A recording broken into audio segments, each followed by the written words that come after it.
This is team India bro. क्या कमाल का यार कमबैक किया है यार इंडिया की टीम ने। किसी ने सोचा भी नहीं था कि यार इंडिया की टीम इस तरह कमबैक करेगी। 218 की लीड दे दी है इंडिया की टीम ने 172 के ऊपर। दूसरे दिन का खेल खत्म हो चुका है।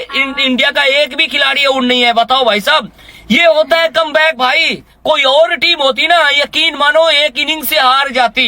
ये इंडिया की टीम भाई हार मानने वालों में से है ही नहीं भाई। बहुत ही जिद्दी टीम है यार ये।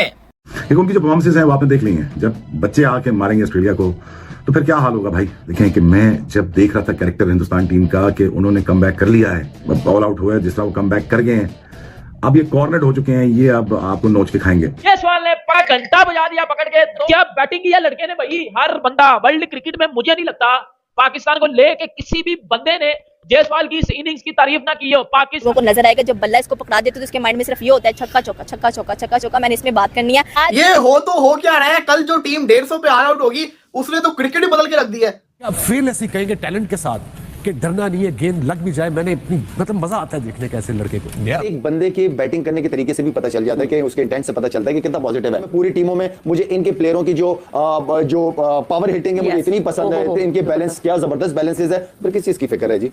पहले 104 पे ऑस्ट्रेलिया को ऑल आउट करना, उसके बाद ऐसी बल्लेबाजी करना कि ऑस्ट्रेलिया का तो बुरा हाल होकर रह गया है।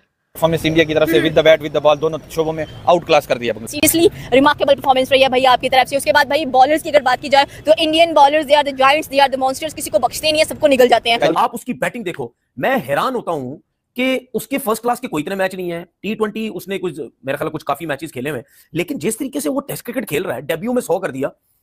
सही है, मतलब यानी इतना मैच्योर वो लड़के खेलते हैं कि जो काफी अरसे से अपनी टीम से क्रिकेट खेल रहे हो, टेस्ट क्रिकेट बहुत खेल रहे हो या फर्स्ट क्लास क्रिकेट उन्होंने बहुत खेली हो। जायसवाल ने तो नहीं खेली हुई। ऑस्ट्रेलिया के अंदर टॉप ऑर्डर कामयाब होना, ये हो तो हो क्या रहा है।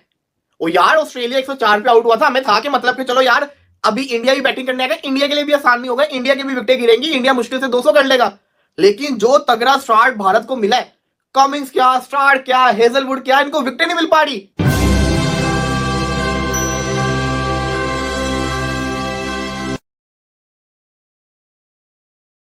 Hello friends, welcome to the KIA reaction. तो दोस्तों क्या इनिंग्स खेली है भारतीय टीम के यशस्वी जायसवाल और KL राहुल ने। आपको बता दूं कि ये अब तक का सबसे हाईएस्ट उस पिच के ऊपर जो कि अब तक का सबसे 123 आकाश चोपड़ा और वीरेंद्र सहवाग की तरफ से लगाया गया था। और ये जो KL राहुल और यशस्वी जायसवाल की तरफ से आज जो इनिंग्स खेली गई है अब तक का सबसे हाईएस्ट बड़ा स्कोर है भारत की तरफ से ऑस्ट्रेलिया के अंदर। और पाकिस्तानी मीडिया का रोना शुरू हो गया है। जी हाँ दोस्तों, भारत की बैटिंग देखकर हक्के बक्के रह गई है पाक मीडिया, क्योंकि एक पहला ऐसा सेशन था जो कि भारत ने बिना विकेट खवाए खेला है।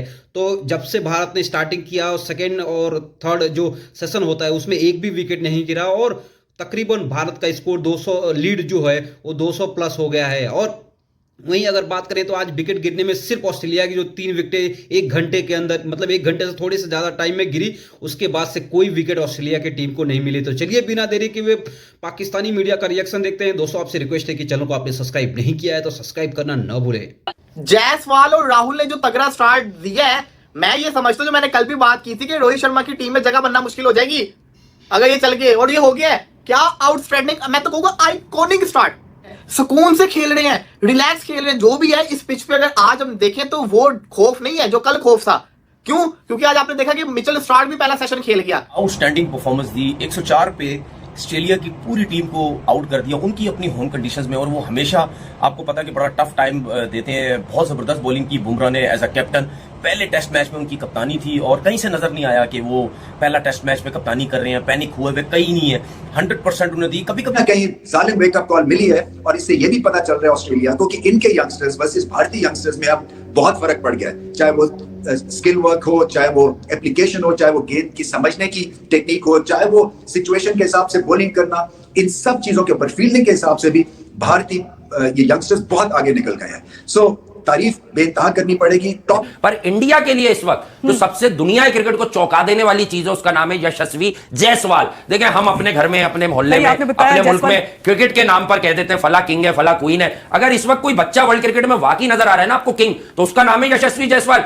अपनी रेजिस्टेंस को शो किया, लेकिन आप लोगों को मिड इनिंग सभी लंच की जो ब्रेक हुई थी, आप लोगों को याद होगा एक पॉइंट पे आपको बोल के गया था कि आप लोग ना फ्रस्ट्रेट हो रहे हो बिला वजह में कि मिचेल स्टार्क आखिरी का 1 घंटा क्यों खेल गया, ये 40-46 की लीड नहीं है, 60-70 की लीड होनी चाहिए थी। आप लोग को एक बात बता के गया था कि ये ब्लेसिंग इन डिस्गाइज हो रही है, क्योंकि सुबह से हम ऑब्जर्व कर रहे हैं कि पिच जो है वो ड्राई हो रही है, ईज आउट हो रही है बैटिंग के लिए, और ये अच्छा टाइम स्पेंड किया है मिचेल स्टार्क ने इस विकेट के ऊपर, जो कि फायदा इंडिया को देके जाएगा। जहां आप पहला दिन भी देखेंगे और पहले दिन और दूसरे दिन में तो बहुत ही कॉन्ट्रास्ट दिख रहा है। ऐसा लग रहा है जयशा का बटन वहां पहुंच गया, मिस्टर इंडिया वाली घड़ी पहुंच गई है कि बटन दबा और पिच तब्दील हो गई। पिच तब्दील नहीं हुई है, कंडीशंस बैटिंग के लिए इसलिए भी ईज आउट हुई है। एक तो सुबह भी रोलर लिया गया। जो मेन चीज है वो ये है कि सुबह से लेके अभी तक सिर्फ और सिर्फ 3 विकेट्स गिरे, वो भी ऑस्ट्रेलिया की गिरी है, भारत की नहीं गिरी। और सबसे बड़ी कामयाबी भारत की ये है कि कल जो भारत की टीम एक सेशन के अंदर मिनिमम 4 विकेट्स अपने दे रहा था, आज उन्होंने पूरा सेशन खेल लिया और एक भी विकेट नहीं दिया ऑस्ट्रेलिया को। ये भारत की कामयाबी है। आउटस्टैंडिंग किस्म की बल्लेबाजी की है। मुझे बिल्कुल, मैं मान लेता हूं कि 104 पे ऑस्ट्रेलिया आउट होगी, समझ आता है, लेकिन इंडिया ऑस्ट्रेलिया के अंदर पूरा सेशन बगैर विकेट के खेल जाए, ये तो बहुत ही अखेर है ना। बजा दिया उस बंदे ने आज पकड़ के सबको। मैं कहता हूं पकड़ के लटका दिया इंग्लैंड को, डंडो दे दिया इंग्लैंड के अंदर। अब आओ ना मेरे पास, वो मेरे बोब्जी दी घंटे के फैंस, आओ ना, अब आओ। बाबर आजम को टेस्ट क्रिकेट खेलते हुए कितने साल हो गए? 9। यशस्वी जायसवाल किंग्स में उसके पता क्या हिसाब किताब है? 200 है उसके, और मेरे बोब्जी दी घंटे का एक भी 100 क्या डबल 100 नहीं है। 50-52 टेस्ट मैच खेल चुका है मेरा बोब्जी दी घंटा। मुझे ऐसा लगता है कि जिन क्रिकेटर्स में एक स्पेशल क्वालिटी होती है प्रेशर हैंडल करने की, या अगर उनकी बड़ी जबरदस्त परफॉर्मेंसेस अपनी पास में रही होती हैं, जिस तरह बुमराह तीनों फॉर्मेट में एक्स्ट्राऑर्डिनरी परफॉर्मेंसेस वो देते हैं, तो जब इस किस्म के कप्तान, इस किस्म के प्लेयर को जब कैप्टन बनाया जाता है, तो शायद वो उनके अंदर नेचुरल एबिलिटी ऐसी होती है कि वो बड़ी अच्छे तरीके से हैंडल करते हैं चीज़ों को, क्योंकि इतना अर्सा वैसे ही वो क्रिकेट खेल चुके हैं। उसके बाद वो पैनिक नहीं होते। हालांकि मैं ये समझता हूँ कि बॉलिंग में बिल्कुल ऐसी सिचुएशन नहीं आई कि जहां पे ये फील हो कि यार बुमराह के ऊपर बड़ा प्रेशर आ गया, क्योंकि 104 पे पूरी टीम आउट हो गई। मुझे पता था कि जब टीमें जब ड्रेसिंग रूम में बिल्ड हो जाती हैं और कॉन्फिडेंस ये आ जाता है कि अभी हमारे पास कोई चॉइस नहीं है, तो कश्तियां जला के अंदर जाना है, तो फिर हमने कुछ एक्स्ट्राऑर्डिनरी करके दिखाना है। ये ह्यूमन कैपेसिटी में, हर बंदे की कैपेसिटी में होता है कि वो एक्स्ट्राऑर्डिनरी कर सकता है, लेकिन ये बिलीव आने के लिए फैंटी खाना बहुत जरूरी है। वो फैंटी हिंदुस्तान में खाई, वो खाई ठीक ठाक किस्म की फैंटी खाई उन्होंने, और उस फैंटी के बाद जिससे रीयूनाइटेड हुए हैं। और फिर मैंने बार बार मुझे अपने वीडियोस देखी होंगी, मैंने कहा कि हिंदुस्तान ये टेस्ट सीरीज जीत सकता है। कि एक दफा वो 150 पे आउट हुए, उसके बाद वो पूरा सेशन बगैर विकेट के खेल जाए, 84 रन कर जाए बगैर कोई आउट हुए, ये तो मानने को दिल ही नहीं कर रहा, लेकिन ये रियलिटी है, ये हो गया, ये करके दिखा दिया। और इसकी सबसे बड़ी वजह केएल राहुल, इतना ठंडा, इतना पॉजिटिव इंसान है कि उसको आपने इतना अरसा उसकी जगह से छीने रखा है एज एन ओपनर, उसको फाइनली अपनी जगह मिली है, कॉम एंड कूल अपनी क्रिकेट खेल रहा है, कोई जज्बाती नहीं। वरना रोहित शर्मा होता था, पहले 5 ओवर में उसने एक गलत शॉट खेलनी, आउट होना था, प्रेशर आता था टीम के ऊपर, वो ये रिस्क लेता ही नहीं है, ये टेस्ट को टेस्ट समझ के खेलता है। और क्या आउटस्टैंडिंग। भारत के पिच पे खेलना इतना आसान नहीं है। कभी कभी बॉल बहुत बाउंस हो रहा है, कभी नीचे रह रहा है, लेकिन दाद देनी पड़ेगी यशस्वी जायसवाल और केएल राहुल की बैटिंग की, जिन्होंने इतना बड़ा स्कोर बिना विकेट गिराए खड़ा कर दिया है और ऑस्ट्रेलिया को बैकफुट पे ला दिया है। तो दोस्तों आज के लिए बस इतना ही। उम्मीद करता हूं कि वीडियो पसंद आया होगा।